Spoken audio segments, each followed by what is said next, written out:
Sir मैंने chat में भी क्वेश्चन किया है। कल हम ना मैम ने एक क्वेश्चन दिया था फिबोनाची रिकर्शन। मैंने चैट में भी क्वेश्चन पूछा आपसे पहले कि फिबोनाची रिकर्शन पे थोड़ा फिबोनाची रिकर्शन पे तो थोड़ा समझा सकते हैं कोई।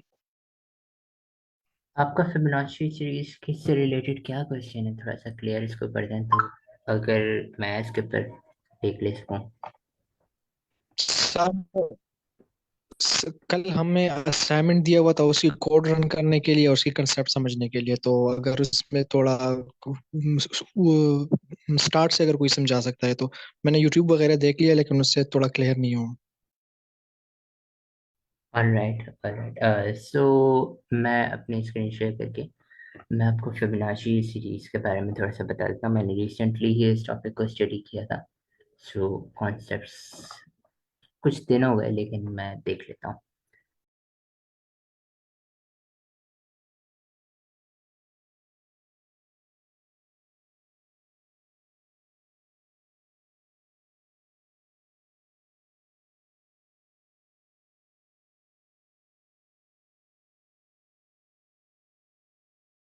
ओके, आपको स्क्रीन शेयर हो रही है?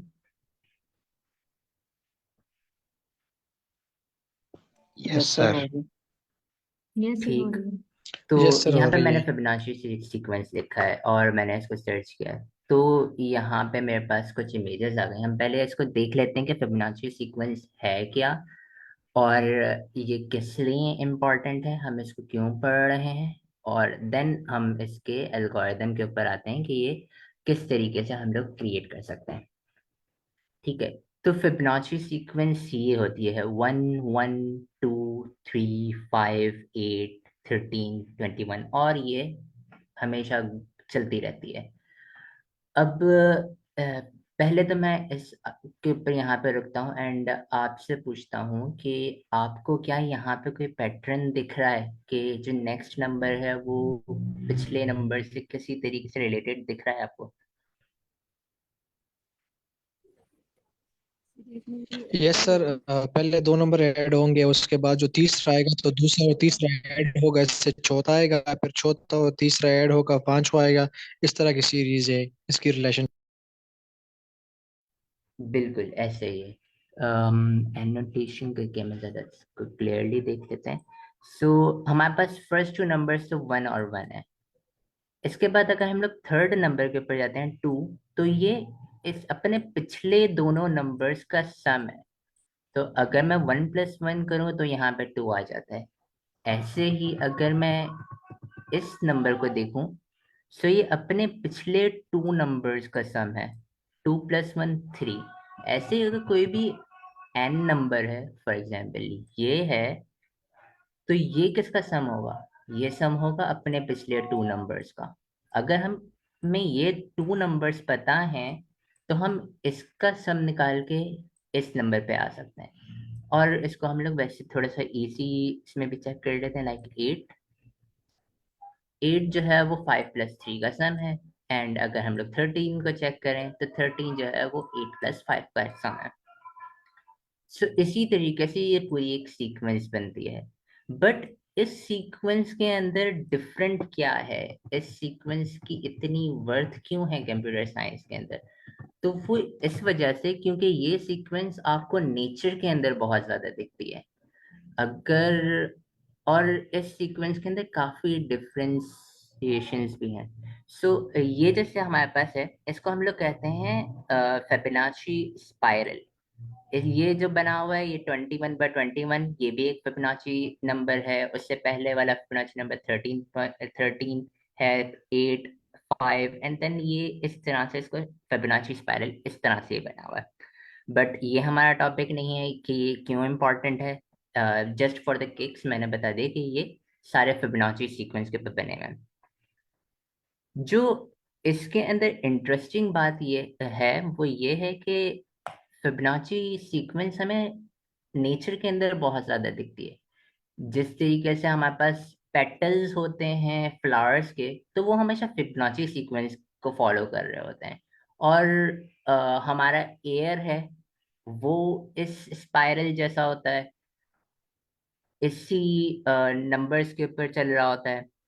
हमारे पास नेचर के अंदर जिस तरीके से ये पेटल्स हैं, अगर हम लोग इसको कैलकुलेट करें तो ये नंबर ऑफ जो हमारे पास सीक्वेंस चलती आ रही है स्पाइरल्स की इनकी, अम, जैसे ये है ना हमारे पास 1 2 3 4 5, अगर हम लोग इस तरीके से इन काउंट करें तो ये हमेशा फिबोनाची सीक्वेंस के नंबर्स के अंदर हमें मिलेंगे। ऐसे ही अगर हम लोग इसको वाइस वर्सा उल्टे करके इसको काउंट करें तो ये भी हमें फिबोनाची सीक्वेंस के अंदर मिलेंगे। तो इसके ऊपर आप मजीद देख सकते हैं कि ये कितना लाइक हमें नेचर के अंदर ये सीक्वेंस मिल रही होती है। सो इस वजह से ये फिबोनाची सीक्वेंस जो है ना बहुत ज़्यादा इंपॉर्टेंट है। सेकेंडली, इसकी एक और ख़ास बात ये है इस सीक्वेंस की कि जैसे हमारे पास दो नंबर्स है ना, दो कंसेक्यूटिव नंबर्स, हम अगर इन दोनों को डिवाइड करते हैं तो हम किसी एक रेशियो के पे पहुंचते हैं, किसी एक नंबर के पे पहुंचते हैं जो कि हमारे पास गोल्डन नंबर कहलाता है।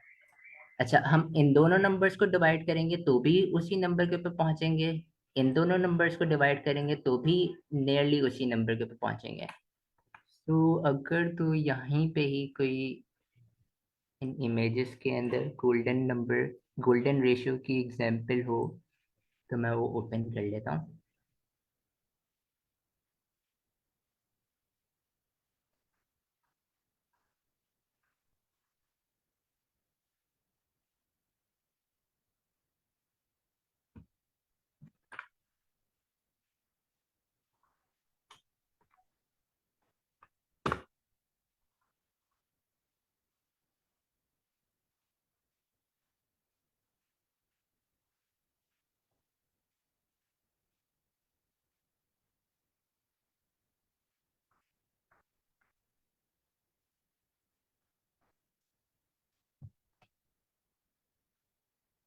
ठीक है, हमारे पास यहाँ पे सामने कोई गोल्डन रेशियो की एग्जांपल हमें नहीं दिख रही,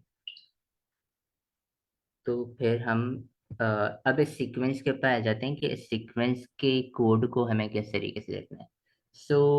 जिस तरीके से मैंने बताया कि नेचर के अंदर ये बहुत जगह पे यूटिलाइज होता है। So Fibonacci sequence, for the sake of just learning Fibonacci sequence हम नहीं करते। जी कोई क्वेश्चन है? अपने हैंड रेज किया है।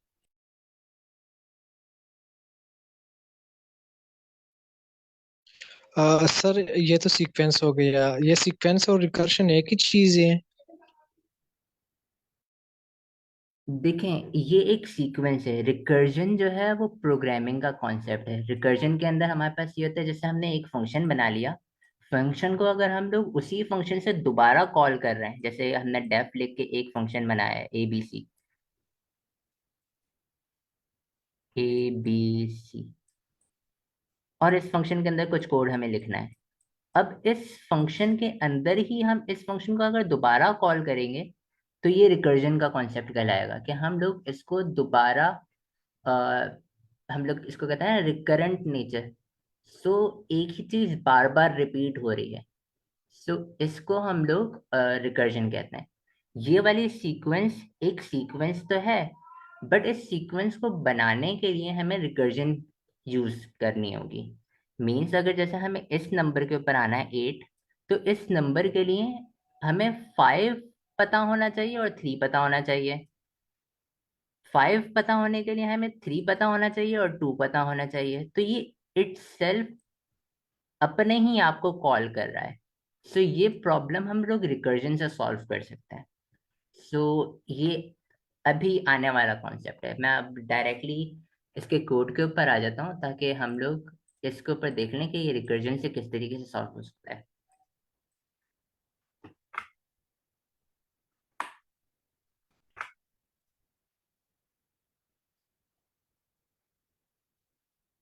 ठीक है, तो हमारे पास ये एक लीड कोड की प्रॉब्लम है। लीड कोड की प्रॉब्लम आपको दिख रही है, स्क्रीन शो हो रही है?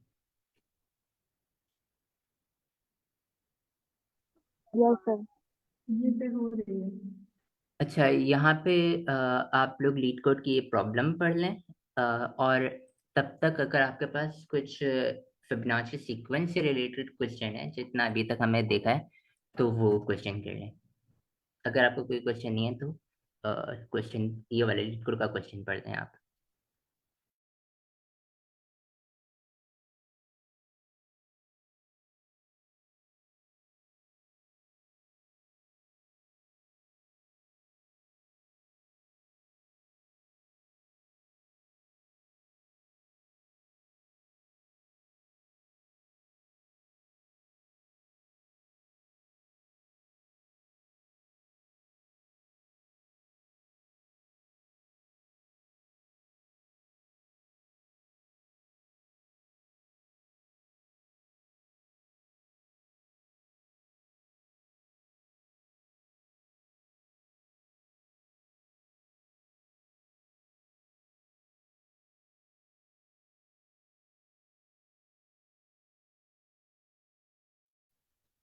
ठीक, तो हमें यहाँ पे बताया हुआ है कि you are climbing a staircase, it takes n steps to reach to the top, each time you can either climb one or two steps, and how many distinct ways you can climb to the top. So ये एक, अगर सामने से देखा जाए तो थोड़ा सा चैलेंजिंग लगता है, बट अगर हम लोग इसकी सीक्वेंस के ऊपर जाएं, सो यहाँ पे हमारे पास फर्स्ट उसके अंदर आउटपुट टू आ रहा है। जैसे अगर हमारे पास एन टू है और तो हमने आउटपुट देखा तो भी टू आ रहा है। एन हमारे पास थ्री है तो आउटपुट थ्री है। अगर हम लोग इसके आगे जाते हैं तो ये हमें यहाँ पे फिबोनाची सीक्वेंस दिख रही है। लाइक अगर इसको फोर करेंगे तो हमारे पास आउटपुट क्या आएगा, फाइव आएगा। फाइव डिस्टिंक्ट वेज के अंदर हम लोग कर सकेंगे क्योंकि दो वेज और बढ़ जाएंगे। इस तरीके से अगर और ऊपर स्टेप्स के अंदर जाएंगे तो यहाँ पे हमें फिबोनाची सीक्वेंस दिख रही है। सो यहाँ पे हमने ये देख लिया कि इसको हम लोग फिबोनाची सीक्वेंस से सॉल्व कर सकते हैं। सो अब अगर हमें फिबोनाची सीक्वेंस का कोड लिखना है तो हमें सबसे पहले हमारे पास एन अगर वन हो, एन मीन्स जो हमें इन्होंने इनपुट दिया है, मीन्स टू स्टेप्स हैं।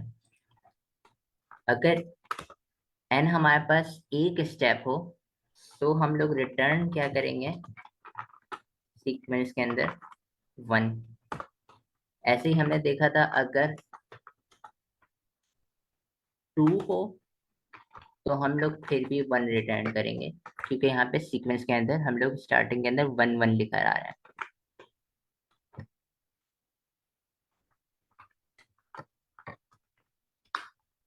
लेकिन अगर इसके बाद वाली कंडीशन है, मीन्स एन जो है वो ग्रेटर है टू से, तो हम लोग क्या करेंगे, हम लोग इसी को ही दोबारा से यहाँ पे रिकर्जन वाला जो एक कॉन्सेप्ट है वो यूज करेंगे, मीन्स अपने आप को कॉल करेंगे। सिंस हमें अपने से दो पहले वाले नंबर्स चाहिए, सो हम लोग क्लाइंब ऑफ स्टेयर्स किससे करेंगे, एन माइनस वन और एन माइनस टू से। मीन्स हमें अपने पिछले जो नंबर हैं उन दोनों का सम जो है वो स्टोर करना है।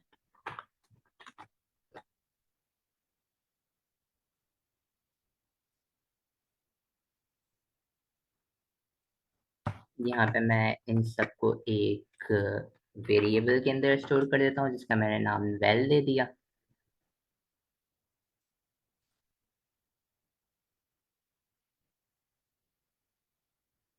और अब अगर मैं चाहूँ तो इसको जब ये पूरी रिकर्जन हो जाए तो मैं इसको रिटर्न कर सकता हूँ।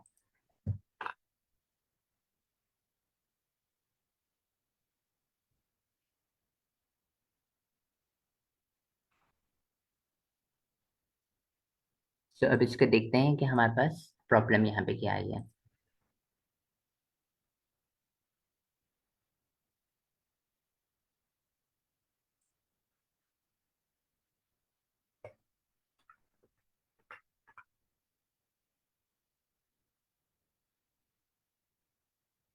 ओके, हमारे पास यहाँ पे अगर देखें तो जैसे n इक्वल्स टू टू है, सो हमारे पास टू से टू यहाँ पे आया है। और अगर हम ओरिजिनल फिबोनाची सीक्वेंस देखें तो ओरिजिनल फिबोनाची सीक्वेंस के अंदर 1 1 से स्टार्ट हो रहा है। सो हमें फिबोनाची सीक्वेंस यहाँ से स्टार्ट नहीं करनी, हमें फिबोनाची सीक्वेंस यहाँ से स्टार्ट करनी है। मींस 2 के ऊपर हमारे पास रिटर्न 2 हो। हम इसको करेक्ट कर लेते हैं।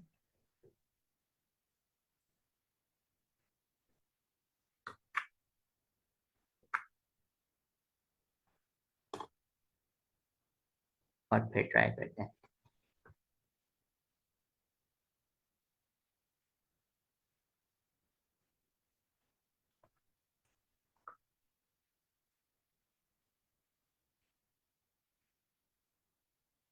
सो देखा आपने, मैंने 5 तक इनपुट्स दिए हैं एंड 5 तक सही आंसर आ रहे हैं।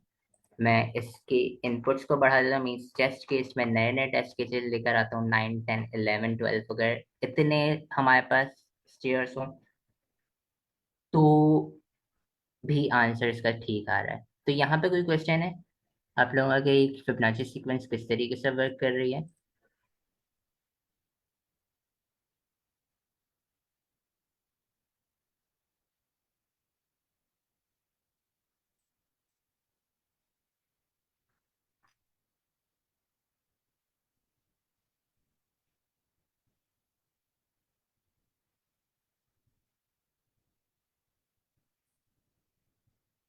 आप सबको सही समझ में आ रहा है कि मैंने ये किस तरीके से सीक्वेंस बनाई है? या अगर आप कहते हैं तो मैं रिपीट कर देता हूँ, या कोई क्वेश्चन है तो पूछ लें।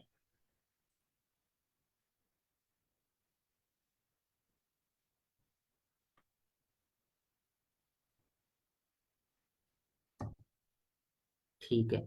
सो मोस्टली यही कह रहे हैं कि सब लोगों से समझ में आ गया। हमने कुछ भी नहीं किया है यहाँ पे। हमने सिर्फ अगर 1 है तो रिटर्न 1, यहाँ पे 1 वैल्यू की है, 2 है तो 2 यहाँ पे आ जाएगा।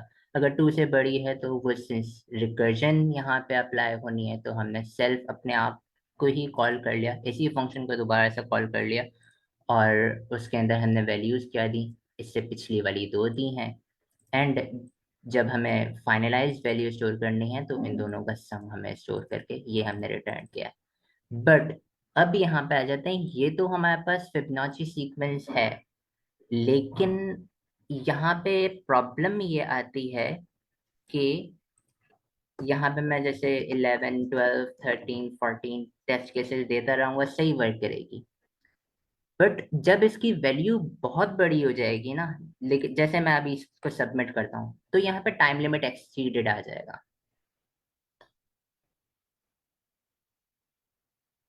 वो इस वजह से क्योंकि ये भी, इवन दो ये एल्गोरिथम बिल्कुल ठीक है, बट यहाँ पे टाइम लिमिट एक्सीडेड इस वजह से आएगा क्योंकि ये कोड ऑप्टिमाइज्ड नहीं है। जैसे अगर हमारे पास 13 14 15 20 स्टेप्स हैं तो ये चलता रहेगा, लेकिन अगर हमारे पास बहुत ज्यादा नंबर ऑफ स्टेप्स हैं तो ये अपने आप को बार बार कॉल करता रहेगा, और इस वजह से ये एक कंटिन्यूअस लूप के अंदर जो है ना अपने आप को पाएगा, और बहुत लंबी हमारी एग्जीक्यूशन हो जाएगी। तो इन्होंने यहाँ पे वैसे तो स्टॉप ही किया हुआ है 45 तक, लेकिन 45 भी एक बहुत बड़ा नंबर है, सो मेरा नहीं ख्याल ये चलेगा।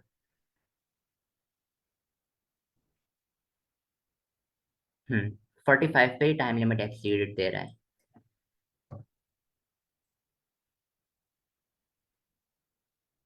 सो हम आप में से कोई सजेशन दे कि इसको हम लोग किस तरीके से ऑप्टिमाइज कर सकते हैं?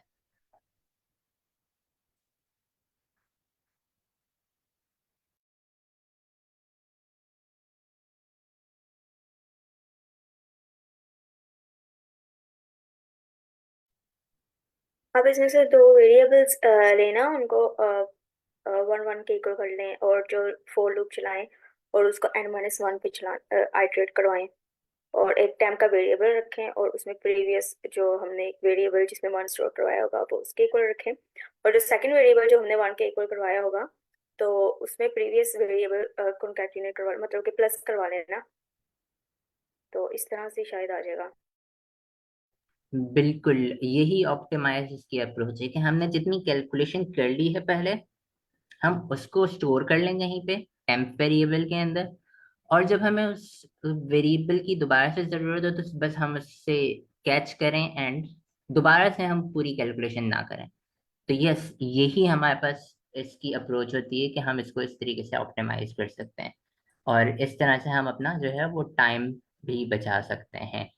Time in terms of this calculation, जो हमारे पास टाइम लिमिट एक्सटीडेड आ रहा है ना।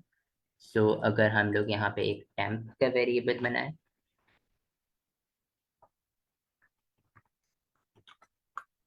और ये हमने इसको एक डिक्शनरी बना दिया।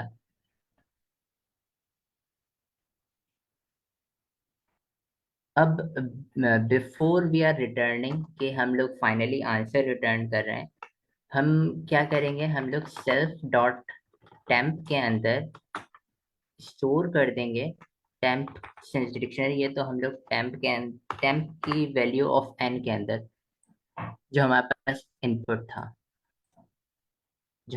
इनपुट था, हम उसके अंदर स्टोर क्या कर रहे हैं, फाइनलाइज वैल्यू, ताकि हम लोग उसको दोबारा से यूज कर सकें।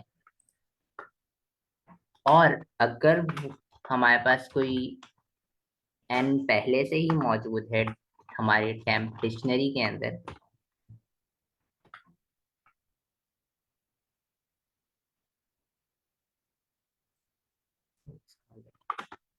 N in temp return temp of.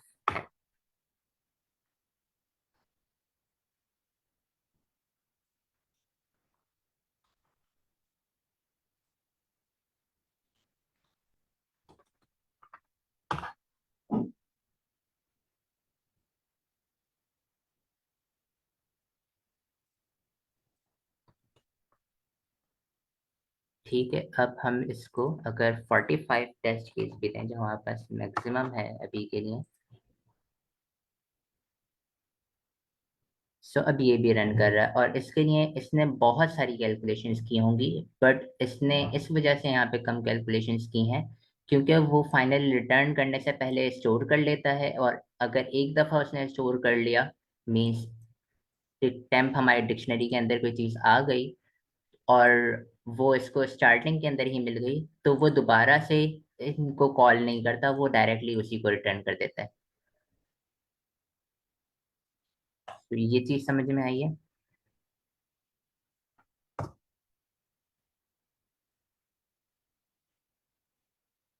इसको एक दफा दोबारा रिपीट करते हैं।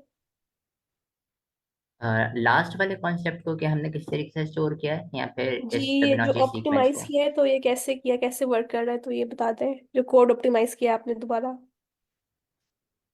ठीक है, सो हमारे पास प्रॉब्लम ये थी जब हम लोग बड़ी सीक्वेंस की तरफ जा रहे थे, मीन्स हमारे पास एन बहुत ज्यादा बड़ा हो रहा था। तो सिंस हम इसको रिकर्जन के थ्रू कर रहे हैं तो बहुत दफा कॉल जा रही थी और इस वजह से इतनी ज्यादा कॉल जाती थी, इतनी ज्यादा कैलकुलेशन होती थी कि हमारा टाइम लिमिट एक्सीड हो जाता था और नंबर ऑफ ऑपरेशंस बहुत ज्यादा बढ़ जाते थे। तो हमने ये किया कि बिफोर रिटर्निंग द वैल्यू, हमने उस वैल्यू को एक डिक्शनरी के अंदर स्टोर कर लिया। हमने वो डिक्शनरी टॉप पे बिल्कुल स्टार्टिंग के ऊपर हमने जो है डिक्लेयर कर दी और हमने उसके अंदर स्टोर कर ली। अब जब नेक्स्ट टाइम ये फंक्शन कॉल होता है तो सबसे पहले वो ये देखता है कि हमारे पास जो डिक्शनरी है, क्या उसके अंदर हमारे पास एन की वैल्यू पहले से मौजूद है या नहीं है। अगर तो वो मौजूद होती है तो वो वहीं से ही उसका आंसर, सिंस हमारे पास स्टोर हमने आंसर किया है, तो वो वहीं से ही रिटर्न कर देता है। बट अगर वहां पे इसकी वैल्यू ना हो, मीन्स बिल्कुल अभी अभी क्वेश्चन स्टार्ट हुआ है, बिल्कुल अभी अभी पहली दफा ये कोड रन हुआ है, पहली आइट्रेशन है, तो हमारे पास टेम्प बिल्कुल एम्प्टी होगा। अगर तो यहाँ पे ये इसके अंदर एन की वैल्यू नहीं है तो फिर ये इस कैलकुलेशन की तरफ जाता है। सो यही हो रहा है हमारे पास। अगर तो हमारे पास डिक्शनरी के अंदर, हम लोग इसको कैशे कहते हैं कंप्यूटर साइंस की लैंग्वेज के अंदर।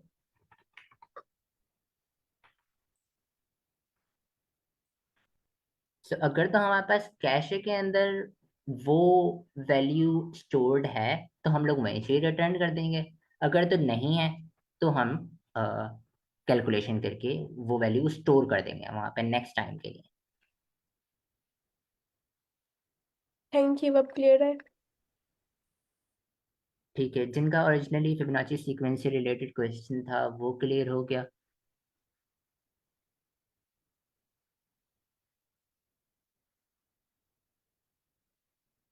Like how this is working, Fibonacci sequence होती क्या है, क्यों इम्पोर्टेंट है कंप्यूटर साइंस के अंदर, और हम इसको किस तरीके से जनरेट कर सकते हैं। देन रिकर्जन, हम लोग रिकर्जन का क्या कॉन्सेप्ट है, एंड हम अगर रिकर्जन करें और बहुत ज़्यादा टाइम लिमिट एक्सीड हो रहा है तो हम उसको किस तरीके से ऑप्टिमाइज कर सकते हैं। तो ये हमने आज तमाम कॉन्सेप्ट्स देखे हैं।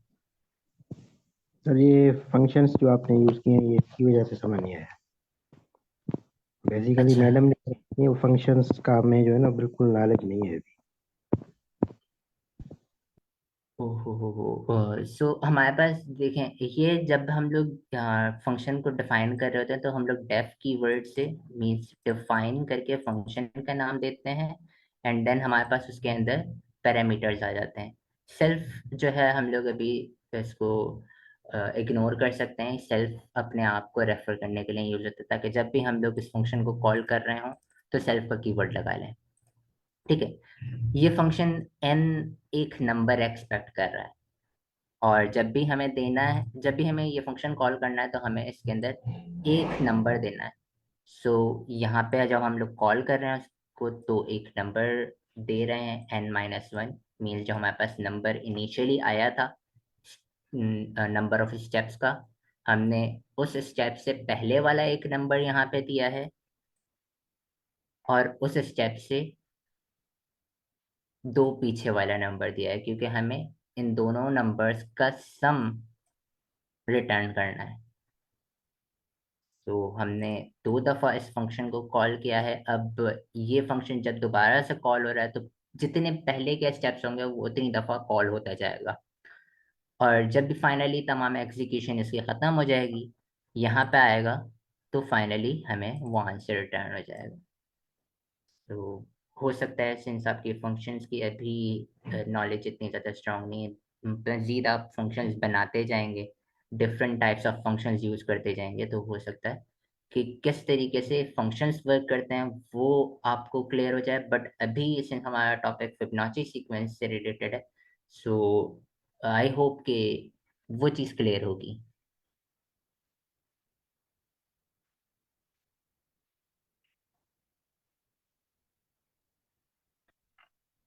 और कोई क्वेश्चन है इससे रिलेटेड?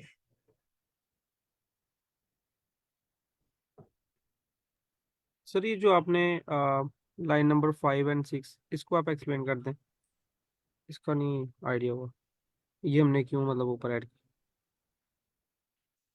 हम्म तो हमने यहाँ पे स्टार्टिंग के अंदर एक डिक्शनरी जो है ना वो हमने डिक्लेयर की थी कैशे के नाम से, ताकि अगर हम लोग कोई भी कैलकुलेशन कर रहे हैं तो हमें बार बार वो कैलकुलेशन ना करनी पड़े। अगर एक दफ़ा हमने 5 के लिए कैलकुलेशन कर ली तो हम लोग बस 5 का नंबर लिखें और उसकी जो कैलकुलेटेड वैल्यू है हम डायरेक्टली उसको रिटर्न कर लें। यहाँ पे हमने वो वैल्यू कैशे के अंदर स्टोर की है। फॉर एग्जाम्पल अगर यहाँ पे 5 था तो हमने 5 की के ऊपर ये वाली इसकी कैलकुलेटेड वैल्यू स्टोर कर दी। सो जब भी अब फंक्शन कॉल हो रहा है लाइन नंबर 5 और 6 के अंदर, तो हमने देखा कि क्या 5 ऑलरेडी इस डिक्शनरी के अंदर है।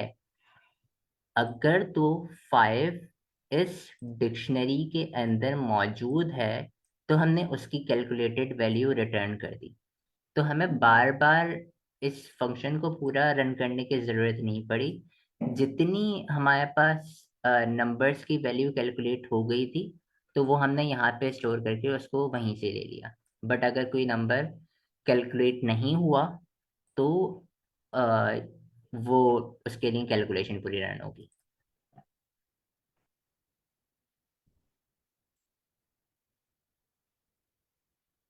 इसको आप खुद भी कोड को दोबारा से लिखेंगे तो आपको मजीद क्लियर हो जाएगा कि किस तरीके से एग्जीक्यूट हो रहा है।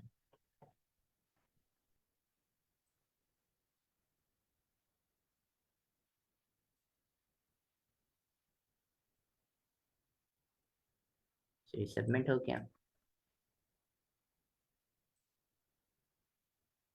एंड ये भी एक एग्जाम्पल थी हमारे पास फिबोनाची सीक्वेंस की, कि हमारे पास यहाँ पे भी फिबोनाची सीक्वेंस नजर आई है हमें। और भी हमारे पास बहुत सारे क्वेश्चंस हमें मिल जाएंगे जो कि फिबोनाची सीक्वेंस से सॉल्व होते होंगे।